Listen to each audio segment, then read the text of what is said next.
It's not every day that we encounter genuine individuals that want to help. Help with stressors, help us walk and talk through them. People who are trained for this kind of thing. Because let's be honest, stress is high right now, and we all have different ways to cope with that stress. Whether it's physical fitness, music, sitting on the beach, maybe all three. And we have people in our lives that want to listen. Maybe it's your spouse or a parent. Maybe it's your dog.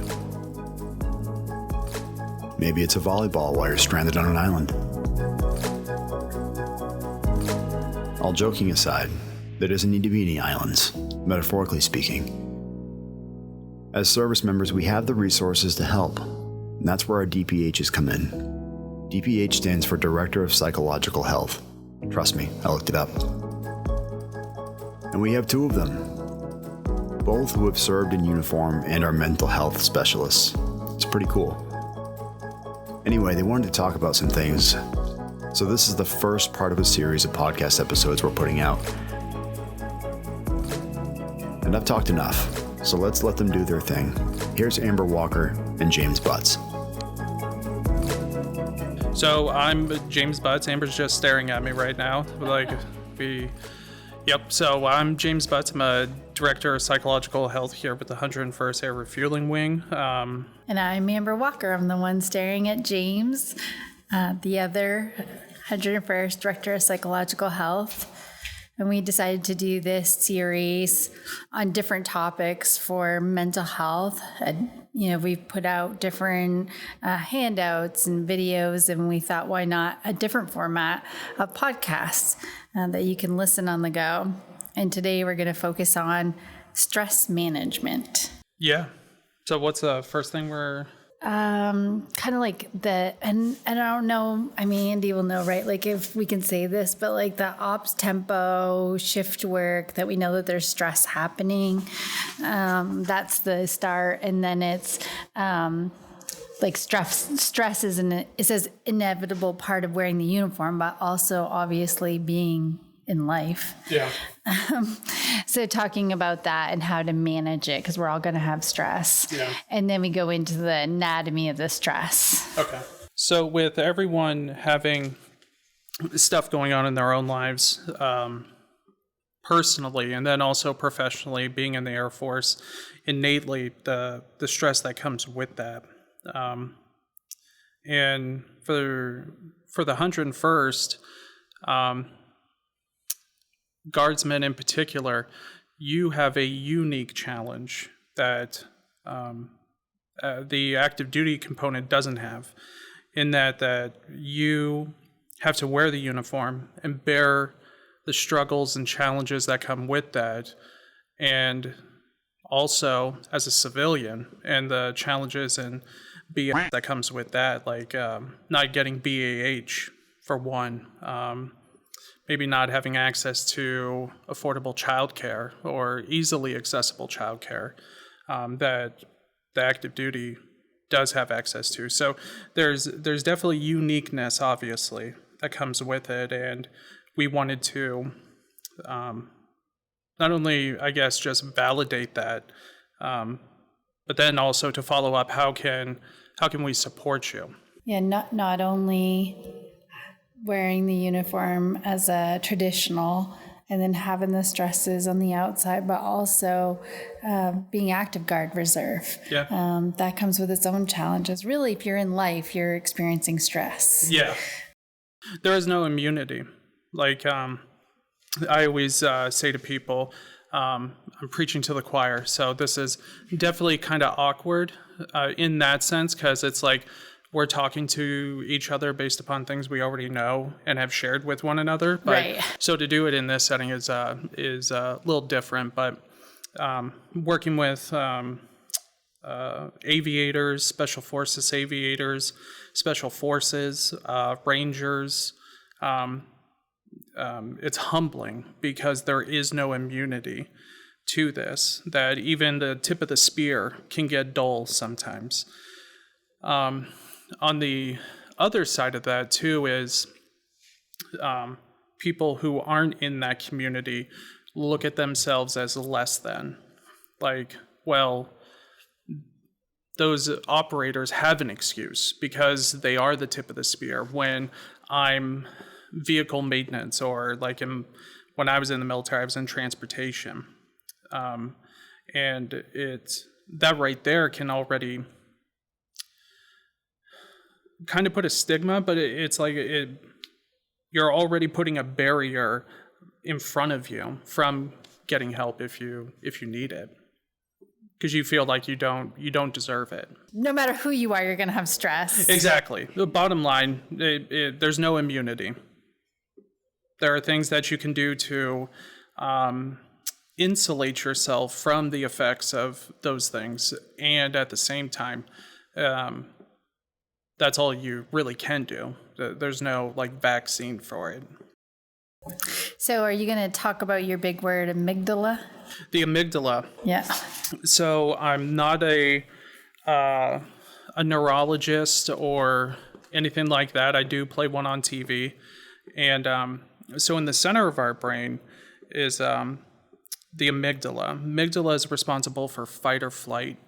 And what's unique about the amygdala is that it doesn't have consciousness. So you can't reason with your amygdala.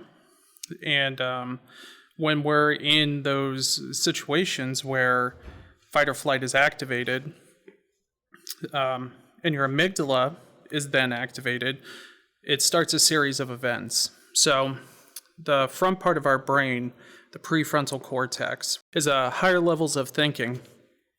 So planning, coordination, cognition, reasoning, logic starts to shut down, because when we're in a life or death situation, we don't need to reason or logic our way out of it.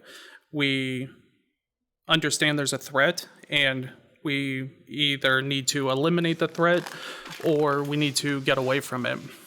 So prefrontal cortex starts to shut down, and then our adrenal glands that sit on top of our kidneys secrete adrenaline, which it gets our bodies ready for to either neutralize the threat or to get away from it. Kind of like being in a rough neighborhood at night in the dark, and you suddenly know you're in danger, and your body's going to do what it needs to do to get you out of there. Exactly. Or fight if you need to do that too. Mm-hmm.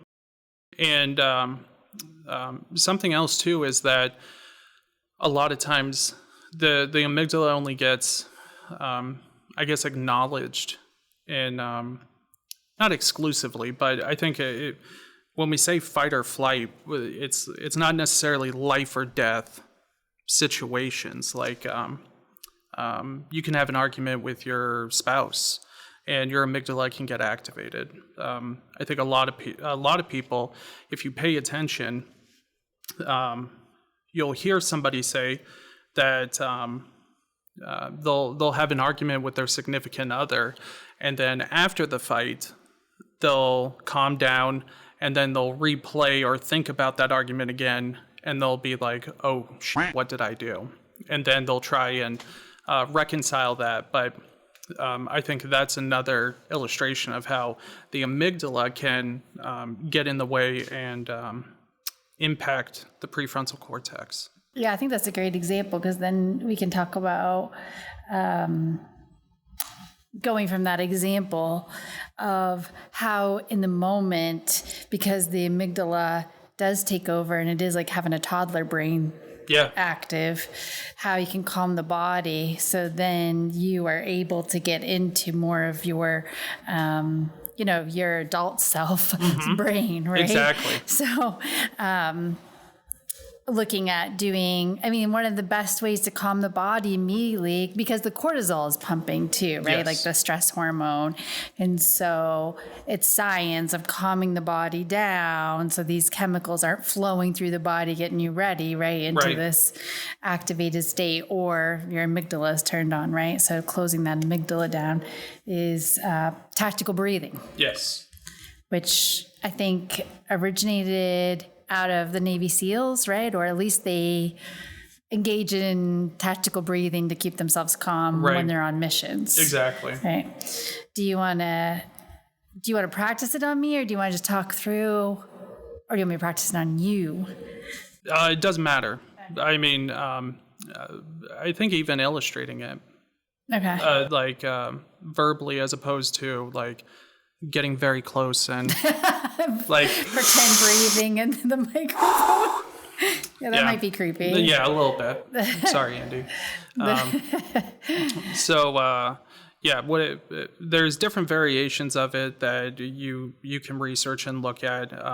For simplicity's sake, it's just thinking of 444 or 444 or whatever is easier for you to remember is breathing in 4 seconds through your nose, and you are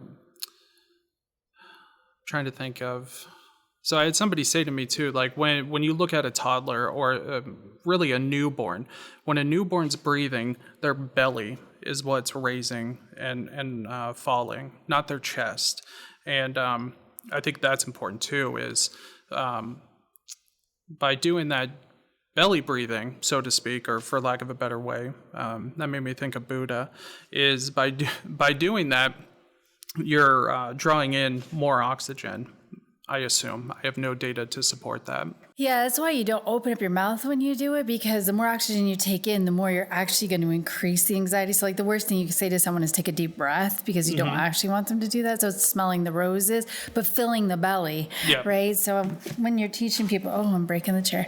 When you're teaching people how to do it, I encourage them to put their hand on their belly. Yeah. And you want to fill your belly full of that air. Right. So breathing into that count of 4, getting the belly expanded, like you just had Thanksgiving dinner, right? And it shouldn't be in your chest. Right. Yeah. Yeah. And you want to breathe in through your nose for 4 seconds, and then hold for 4 seconds, and then exhale through your mouth for 4 seconds. Yep. Go slowly. I was fascinated. I don't know about you. Maybe you already knew this, that the exhale is more important than any of the other parts of it.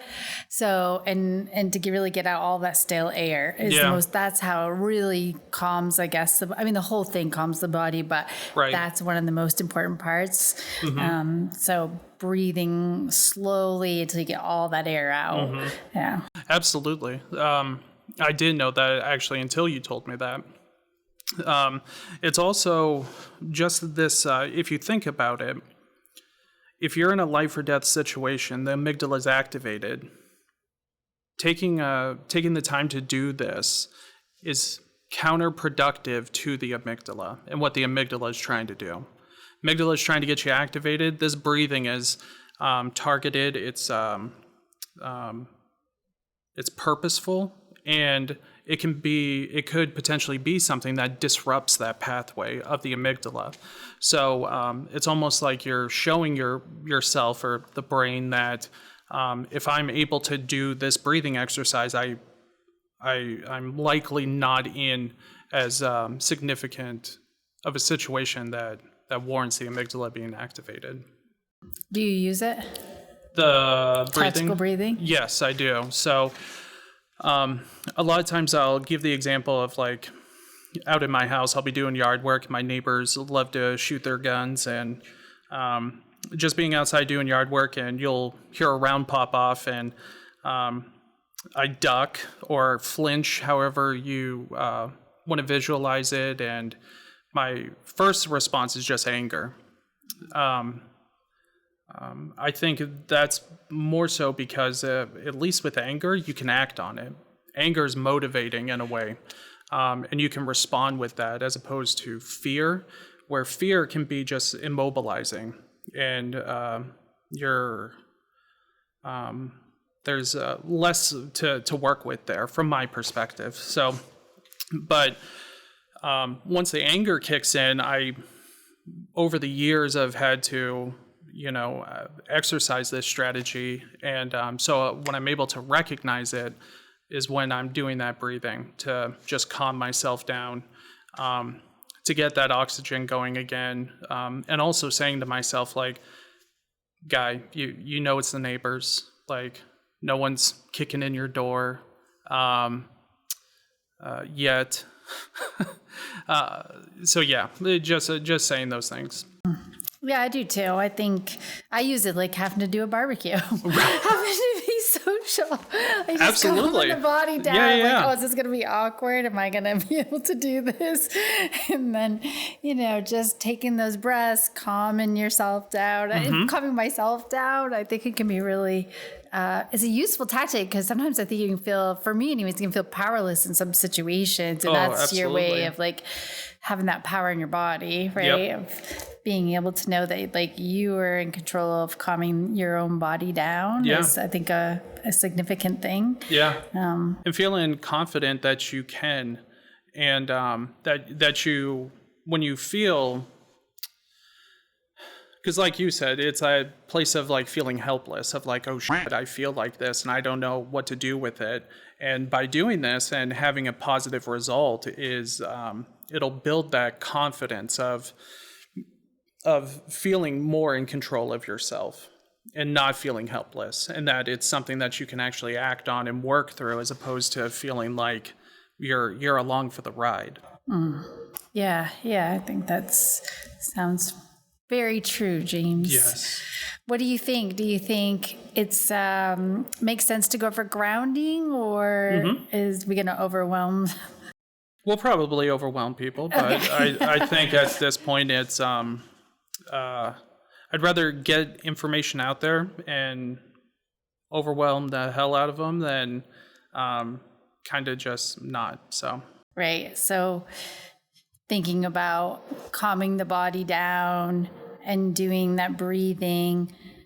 Also, and you mentioned too, like you can do both at the same time, but we'll just talk about first grounding. Yeah. In grounding, I think there's different definitions out there for grounding. I really think of it as bringing yourself back to the moment, like you're actually present where you're at in that location, in that moment in time, and in your body. Exactly. Fully. Is that That's my how I always interpreted it. I think of roots, of like tree roots, like being firmly in the ground and just grounding. So right. So like rooting yourself to that moment. Yeah. And so like if you're really stressed and feeling highly anxious, bringing yourself to root yourself more. Exactly. And so you're not like floating or feeling like you're going to need to flee. Exactly. Right? I feel like it's more on that side of things. Oh, yeah. Than the fight. Yeah, absolutely. Because I think when you get stuck in your head, it's like a roller coaster you can't get off of, or you feel like you can't get off of it. And between the grounding and the breathing is the emergency brake for the roller coaster that you can get off of it. Yeah.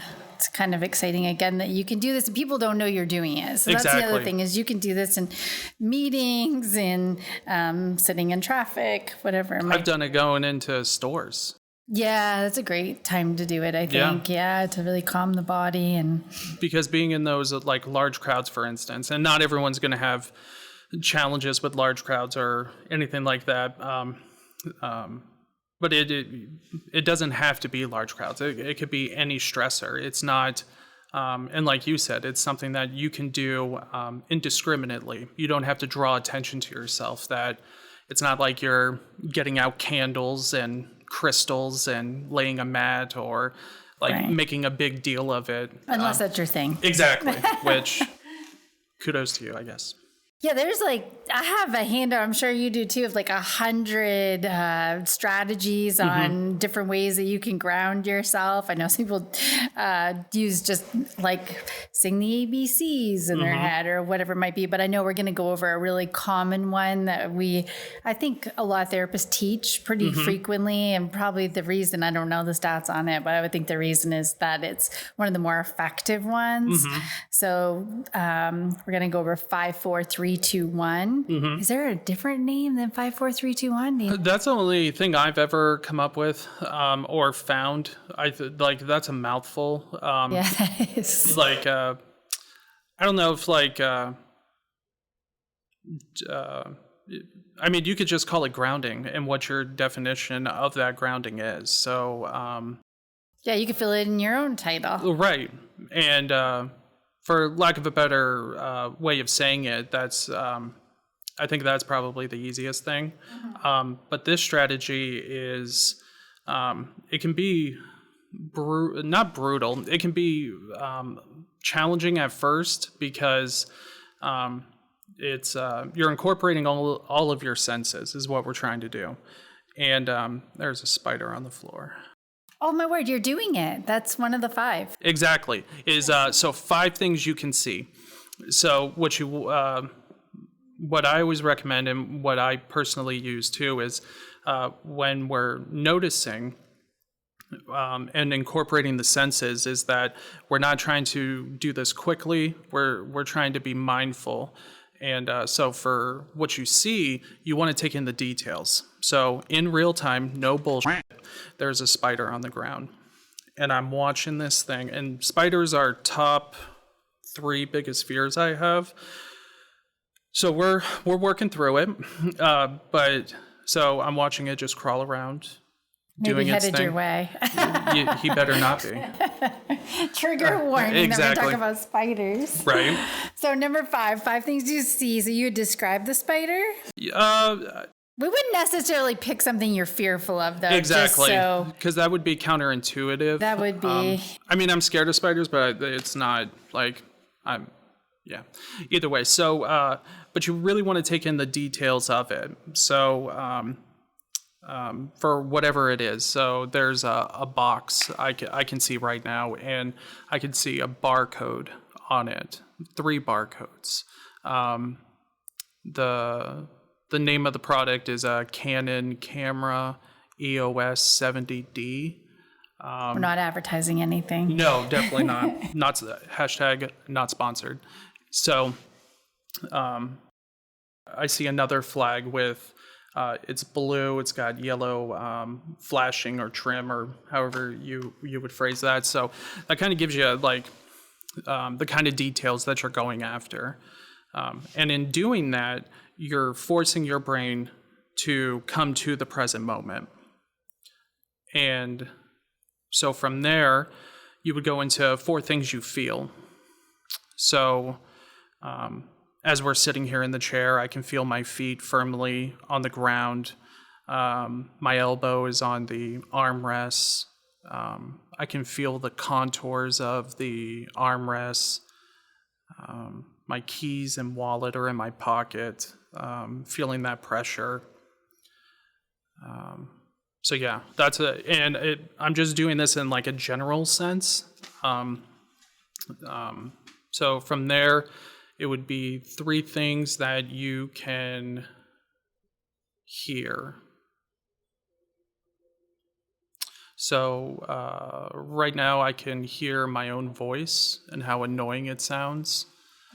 I can hear some kind of ventilation fan and the rhythm of it.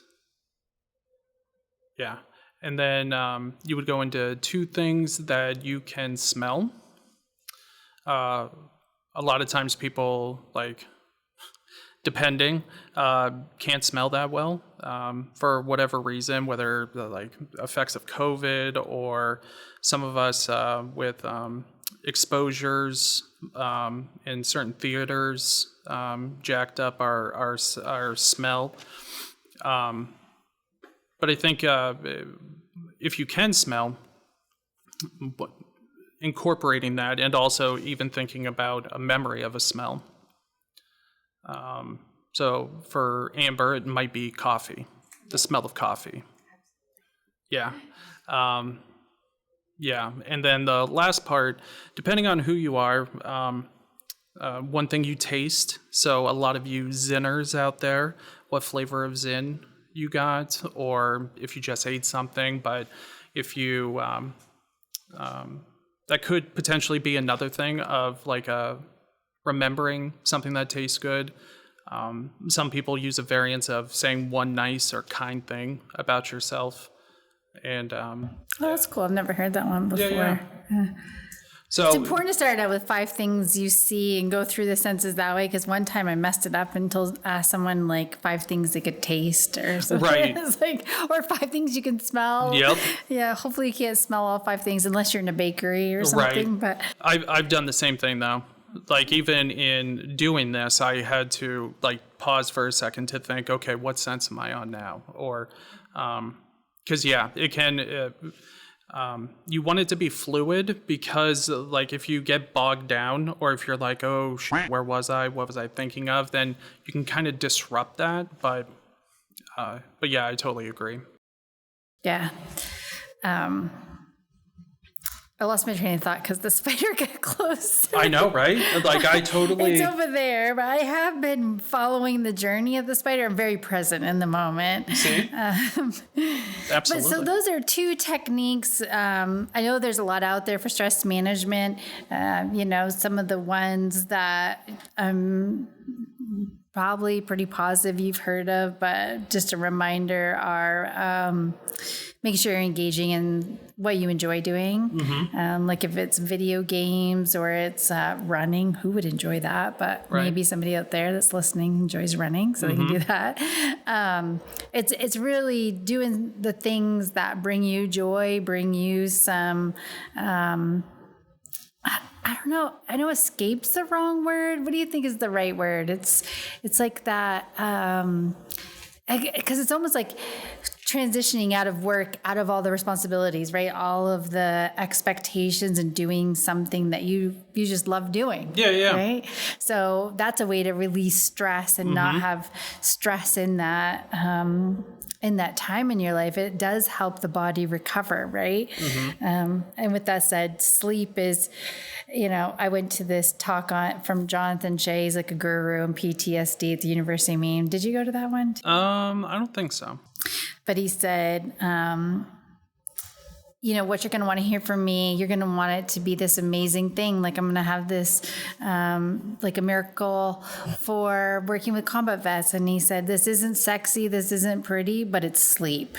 Yeah. He said the number 1 component to your mental health, to anyone's mental health, is sleep, and especially combat vets.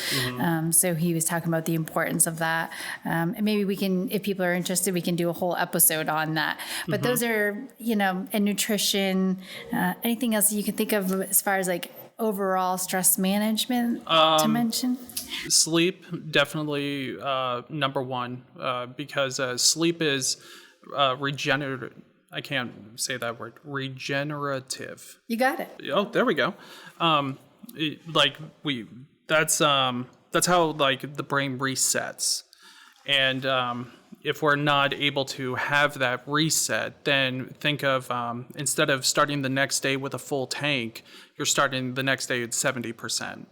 And with that 70%, we're talking going to work, if you have a family, friends, other commitments and things like that.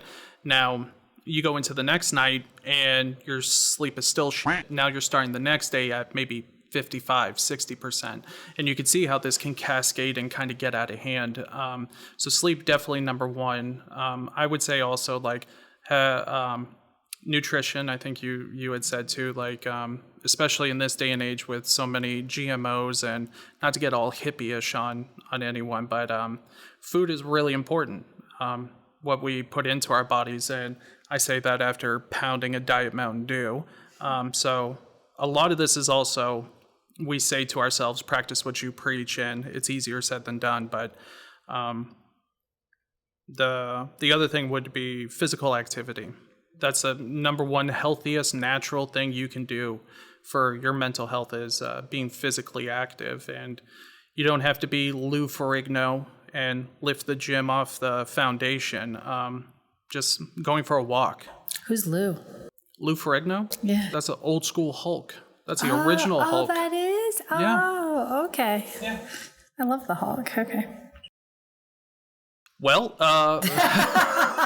sorry to throw you off. No, you didn't. Now we know who the Hulk is. So if you're still listening, you can send us a little message about the Hulk. Exactly.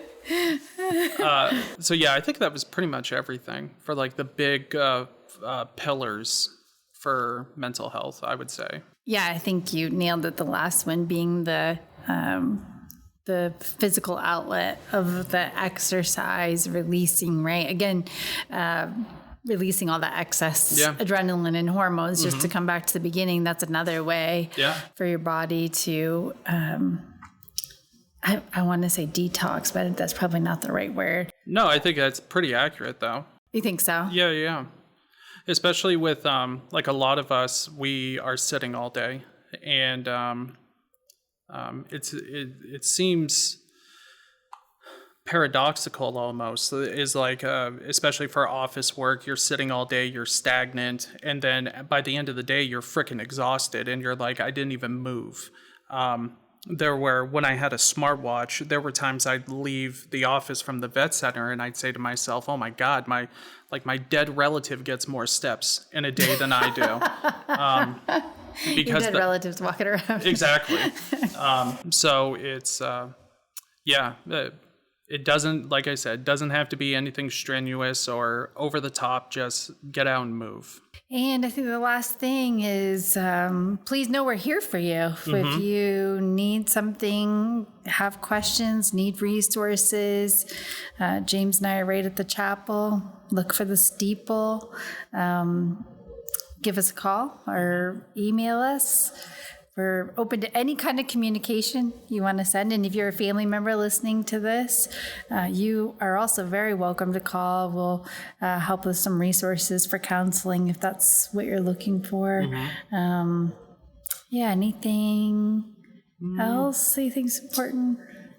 Nothing I could think of. I think that ultimately Amber and I have no ego in what we do. We have been doing this long enough to know that people, for whatever reason, have their own circumstances and things that inhibit or get in the way of them asking for help. And that we don't judge. We're not here to enrich ourselves over people's misery or what they're going through in life, and that we're genuinely just here to help and support you. Became social workers for a reason. Exactly. Yeah, so we hope you reach out, and we'd love to know what you'd like to see for future topics. We've got a few in mind, but we would ditch those to tailor it to you and what you'd like to hear from us. Exactly. Do you want to say what topics we were thinking of to kind of... Sure, just to throw them out there. Yeah. Well, one of them comes to mind is generational differences, right? Yep. Because we said we could use each other as the prime example. Yes. Yes, we could. Yes. James has to cope with some of that. It's not difficult. It's funny more than anything. We definitely utilize each other's strengths and the generational differences. Yes. And then resiliency, I think we kind of talked about, or maybe I mentioned, you mentioned. What else did you mention? The generational differences, and then technology with social media, and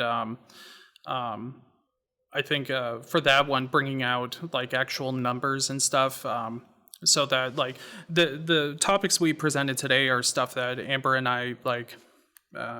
We could do this in our sleep. Like this is more introductory for us, if anything. Going into some of those other topics, like we'll actually bring numbers and data and peer-reviewed research to back up this stuff. So it's not, it won't come across as like, well, anecdotally. So like, well, I was reading on Twitter or Facebook or Instagram or something like that about X, Y, or Z. Like we'll actually bring data. That sounds awesome. Nice. I think that's a wrap. Is that what they say, or is that old school? I'm done. How about that? Out. There you go. Isn't there like a military term for that? Thank you to Amber and James for that. There's a lot in that recording. We look forward to the next one in the series. And for the listeners, don't be shy. Reach out and talk to these two if you need it. Seriously, If you're out and about, they're hard to miss. James is the one with a Mountain Dew bottle in his hand, and Amber is the one trying to hit him over the head with it. These two are as genuine as they come and truly want to help, so let them. I'm going to leave their contact information in the description of this podcast so you'll have it. Be sure to write it down and save it in your phone. We have another podcast coming out next week, but it won't be Amber and James. It's on our fire department, so look forward to that. Amber, James, thank you again for all you do. And for everyone else, take care of yourselves and take care of each other. See ya.